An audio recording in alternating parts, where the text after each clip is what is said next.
Polemik kewajiban nomor induk berusaha, NIB, bagi perhimpunan pemilik dan penghuni satuan rumah susun, PPPSRS, mulai menemukan titik terang. Kementerian Perumahan dan Kawasan Permukiman, PKP, menegaskan bahwa PPPSRS merupakan badan hukum nirlaba, sehingga tidak semestinya diperlakukan sebagai badan usaha komersial yang wajib mengurus perizinan melalui sistem online single submission, OSS, untuk memperoleh NIB. Penegasan tersebut disampaikan Kepala Subdirektorat Bina Pelaku Usaha, Direktorat Pembinaan Usaha Perumahan dan Perlindungan Konsumen Kementerian PKP, Manda Macius, dalam rapat konsultasi bersama Persatuan Perhimpunan Penghuni Rumah Susun Indonesia, P3RSI, yang berlangsung di kantor Kementerian PKP, Jakarta Selatan, Selasa, 21 Juli.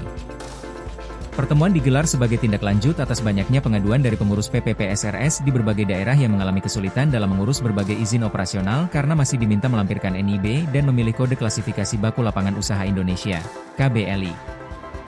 PPPSRS diakui sebagai badan hukum nirlaba. Dalam paparannya, Manda Macius menegaskan bahwa status hukum PPPSRS telah diatur secara jelas dalam Undang-Undang Nomor 20 Tahun 2011 tentang Rumah Susun dan diperkuat melalui Peraturan Menteri PKP Nomor 4 Tahun 2025 mengenai tata kelola PPPSRS. PPPSRS adalah badan hukum perkumpulan yang anggotanya merupakan para pemilik satuan rumah susun. Status badan hukumnya lahir berdasarkan undang-undang dan hanya memerlukan pencatatan, bukan pengesahan sebagaimana badan usaha, ujar Manda. Menurutnya, keberadaan PPPSRS berbeda dengan perusahaan ataupun badan usaha yang menjalankan kegiatan komersial. Karena itu, mekanisme perizinan usaha melalui OSS tidak tepat diterapkan kepada organisasi penghuni tersebut. Pemda akan diarahkan tidak lagi meminta NIB. Manda juga menyampaikan bahwa Kementerian PKP akan berkoordinasi dengan pemerintah daerah agar terdapat keseragaman dalam penerapan regulasi. Setelah proses serah terima pengelolaan dari pengembang kepada PPPSRS selesai, pemerintah daerah akan diminta tidak lagi mensyaratkan pengurusan izin melalui jalur perizinan berusaha. Kami akan meminta dinas-dinas terkait di kabupaten dan kota agar permohonan perpanjangan maupun pembaruan izin yang diajukan PPPSRS tidak lagi diproses melalui perizinan berusaha. Dengan demikian, tidak perlu lagi dimintakan NIB, jelasnya.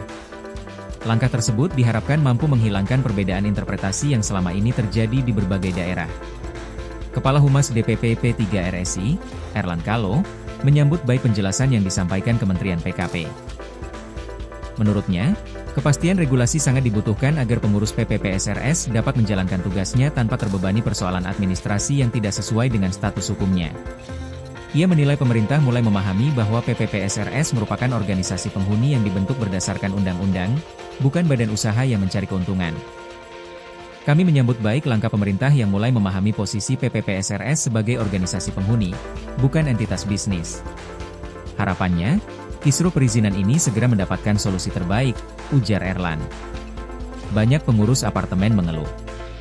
Selain Erlan, rapat tersebut dihadiri sejumlah pengurus PPPSRS dari berbagai kawasan di Jakarta, di antaranya Hendra Raharja, pengurus PPPSRS Mediterania Garden Residences, Musdalifah Pangka, Ketua PPPSRS Kalibata City, Martiza Melati, General Manager Kalibata City, dan Peirun Kawijaja, Ketua PPPSRS CBD Pluit. Dalam forum tersebut, para peserta menyampaikan berbagai persoalan yang dihadapi dalam pengurusan izin operasional.